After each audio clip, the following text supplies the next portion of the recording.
폴란드로 간 K9 자주포. 한화에어로스페이스가 폴란드의 K9 자주포 4차분인 18문을 인도했습니다. 이번 납품은 8월 폴란드와 맺은 K9 자주포 212문을 공급하는 3조 2천억 원 규모의 계약 중 18문을 납품한 건데요. 오는 2026년까지 순차적으로 인도한다고 합니다. K9 자주포는 국방과학연구소와 한화에어로스페이스가 10년에 걸쳐 국내 기술로 독자 개발한 자주포인데요. 155mm 52구경장포를 장착해 포탄을 40km 떨어진 곳까지 쏠 수 있죠. 48발의 탄약을 비축할 수 있고요. 거기다 자동화된 사격 통제 장비와 장전 장치까지 탑재해 30초 내에 발사가 가능합니다. 이 자동 시스템 덕분에 속도도 분당 최대 12발까지 가능하죠. 주행의 최고 속도는 시속 67km, 거리는 480km입니다. 우수한 성능과 화력 체계가 입증된 K9 자주포는 2001년 이후 튀르키예와 인도, 핀란드, 노르웨이 등에 수출되며 글로벌 자주포 수출 시장에서 60% 이상의 점유율을 차지하고 있는데요. 앞으로가 더 기대되네요. K방산의 미래, 조태현 기자가 정리했습니다. 사실 방산이라는 게 좀 그렇습니다. 방산이 주목을 받는 시점, 이거는 언제일까요? 전쟁 같은 지정학적인 리스크가 크게 터졌을 때, 그럴 때 방산이 주목을 받게 되겠죠. 국내 방산 기업들이 굉장히 인기를 끌게 된 것도 이 점과 무관하지가 않습니다. 기본적으로는 러시아의 우크라이나 침공이 계기가 됐죠. 단기간에 적절한 가격에 괜찮은 품질로 제품을 대줄 수 있는 우리나라 국방 기업들이 관심을 받게 된 것으로 볼 수 있겠습니다. 비슷한 이유로 팔레스타인의 무장정파 하마스가 이스라엘을 공격해서 이쪽에서 전쟁이 벌어지고 나니까 또 국내 방산 기업들의 주가가 반응을 하기도 했죠. 국제적인 정세가 불안해지면 사람들의 평화 이런 것들은 많이 저해가 되지만은 방산 기업들에게는 사실상 좋은 장이 열리는 새입니다.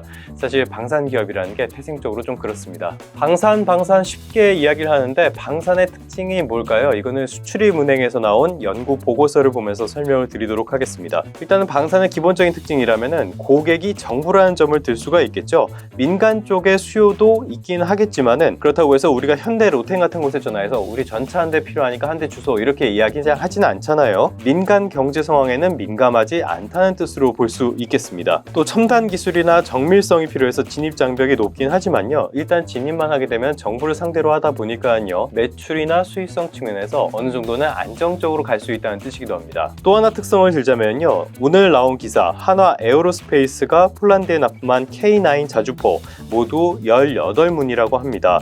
폴란드에서 주문한 게 212문이거든요. 이 가운데 일부를 또 보낸 거예요. 애초에 구매하려는 국가 정부가 몇 대 주세요 라고 했을 때 내일까지 이거 전부 다 드리겠습니다 라고 하는 게 국방의 특징이 아니죠. 이런 계약 구조 같은 것들은 뭐 상황마다 다 다르고요. 기본적으로 비공개 사항이라 정확한 내용은 알 수가 없는데요. 기본적으로 방산 계약이라는 거는 장기적이고요. 그렇기 때문에 점진적으로 긴 시간을 두고 실적에 영향을 미친다는 뜻으로 볼 수 있겠습니다. 이거는 DB투자증권에서 나온 리포트인데요. 무슨 표지를 영화 포스터처럼 만들어놨죠. 지금은 말씀드린 대로 2022년 지난해를 기점으로 글로벌 방위 산업의 새로운 패러다임이 형성됐다라고 평가를 하고 있습니다. 각국이 전면전에 대한 리스크가 부각되면서 발빠르게 무기를 채워나가고 있다는 거예요. 실제로 국방력 강화에 소극적인 독일마저도 최근에는 국방비를 다시 늘리네 마네 이런 이야기를 하고 있습니다.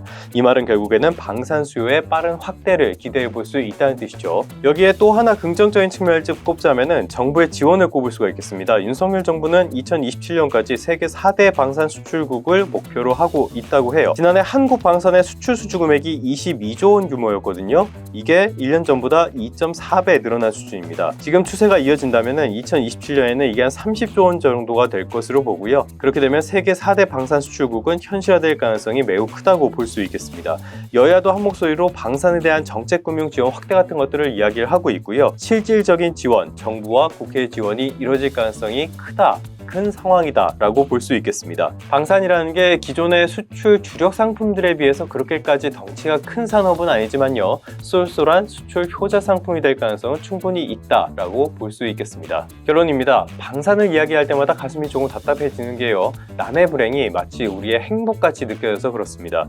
하지만 이거는 방산이라는 산업이 가진 태생적인 특성이 그렇기 때문이라고 볼 수 있겠죠. 어쨌건 그동안 쌓아왔던 한국 방산의 경쟁력 이런 것들이 지금 본격적으로 발휘 발휘되는 시점이라고 볼 수 있겠습니다. 방산의 경쟁력 강화를 위해서는 정부의 지원 역시 필수적이라고 할 수 있거든요. 그런데 지금 정부가 상당히 적극적으로 이 부분에 나서고 있다는 점은 또 긍정적인 요소로 꼽을 수 있겠습니다. 단기적인 방산 업체들의 실적 개선을 기대해 볼 수 있는, 그러니까 이른바 슈퍼 사이클, 이런 것을 예상해 볼 수 있는 시점이 아닐까 싶습니다. 그러면 성공 투자하시고요. 다음 시간에 다시 뵙도록 하겠습니다.